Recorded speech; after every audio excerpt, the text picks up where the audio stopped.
नमस्कार दोस्तों, मैं अयान और आप सुन रहे हैं हॉरिबल स्टोरी टेलर, एक ऐसा शो जहां अंधेरे की कहानियां आपको डराने नहीं बल्कि आपके रोंगटे खड़े करने आती है।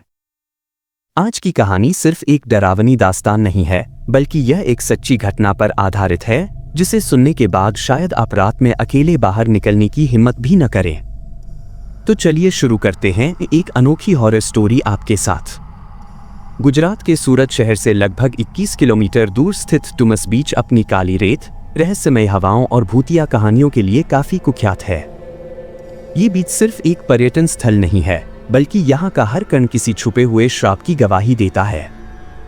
पुराने जमाने में यह जगह हिंदू शवदाह स्थल हुआ करती थी, जहाँ हजारों शव जलाए जाते थे और मान्यता थी कि कुछ आत्माएं अपने अंतिम संस्कार की अधूरी प्रक्रिया की वजह से इस स्थान पर अटकी रह गईं।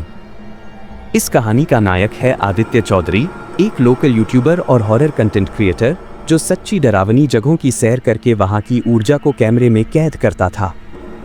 उसके चैनल पर लाखों फॉलोअर्स थे जो उसकी हर नई वीडियो का बेसब्री से इंतजार करते थे। एक दिन आदित्य ने फैसला लिया कि वो डुमस बीच की रात की सच्चाई अपने कैमरे में कैद करेगा और इस पर एक अनकट, बिना किसी स्क्रिप्ट के वीडियो बनाएगा। उसने अपने दो दोस्तों निशांत और आरव के साथ प्लान बनाया कि वे रात 11 बजे बीच पर जाएंगे और सुबह तक वहां रहेंगे। उन्होंने कैमरा, माइक, टॉर्च और कुछ सुरक्षा उपकरणों के साथ एक छोटी सी टीम बनाई और 15 मार्च की रात को अपनी कार से डुमस बीच की ओर निकल पड़े। रास्ते में आदित्य बहुत उत्साहित था, लेकिन आरव और निशांत थोड़े चिंतित थे। वहां के लोकल्स ने उन्हें पहले ही चेताया था कि रात में बीच पर रुकना खतरे से खाली नहीं है। रात के करीब 11:45 पर वे डुमस बीच पहुंचे। सन्नाटा ऐसा कि हवाओं की आवाज भी डराने लगी थी। रेत पर चलते समय उनके जूतों की आहट किसी परछाई को जगा रही थी। आदित्य ने अपना कैमरा ऑन किया और रिकॉर्डिंग शुरू की। उन्होंने अपनी इंट्रो रिकॉर्ड की और बताया कि अब वे बीच की सबसे अंधेरी और वीरान जगह की ओर बढ़ रहे हैं, जहां पुराने समय में शव जलाए जाते थे। जैसे जैसे वे आगे बढ़ते गए, हवा का रुख अजीब होता गया। टॉर्च की रोशनी में बार बार रेत पर कोई परछाई सी झलकती, लेकिन जब वे उस ओर देखते तो कुछ नहीं होता। आधे घंटे की रिकॉर्डिंग के बाद वे एक सुनसान हिस्से में पहुंचे जहां अचानक निशांत को उल्टी आने लगी। उसने कहा उसे अजीब बदबू आ रही है, जैसे जलती हुई हड्डियों की। आदित्य ने उसे आराम करने को कहा और आरव के साथ आगे बढ़ा।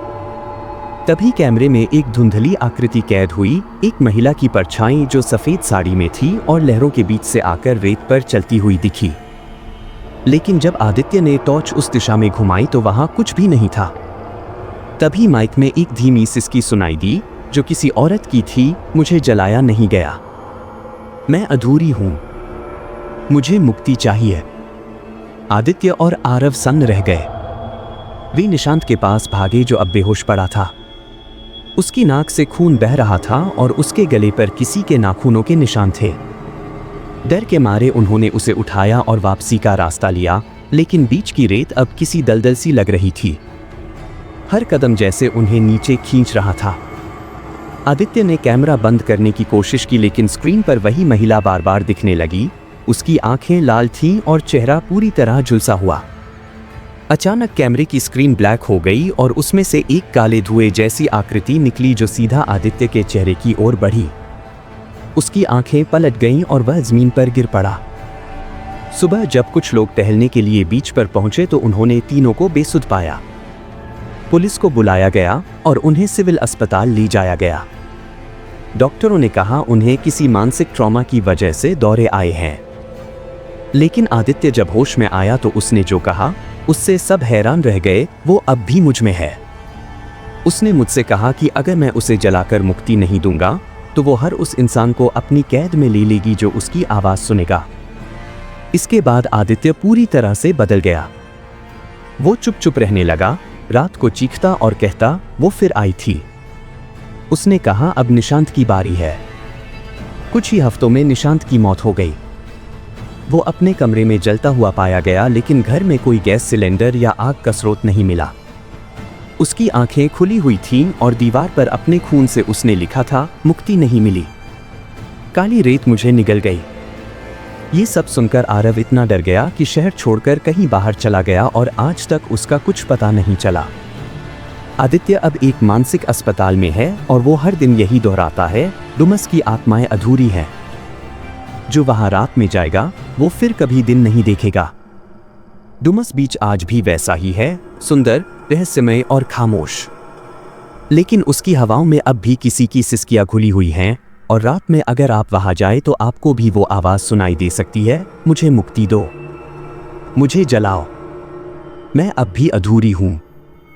और यही है डुमस बीच की वो डरावनी सच्चाई जो केवल कुछ ही लोगों ने देखी है और उससे जिंदा लौटे हैं। अगर आपको ये कहानी डरावनी लगी हो तो ऐसे ही और भी रोंगटे खड़े कर देने वाली सच्ची हॉरर कहानियों के लिए अभी सब्सक्राइब कीजिए हमारे चैनल हॉरिबल स्टोरी टेलर को। अगली बार फिर मिलेंगे एक ऐसी कहानी के साथ जो आपको नींद में भी सोचने पर मजबूर कर देगी। तब तक के लिए अंधेरे से दूर रहिए, क्योंकि डर अभी जिंदा है।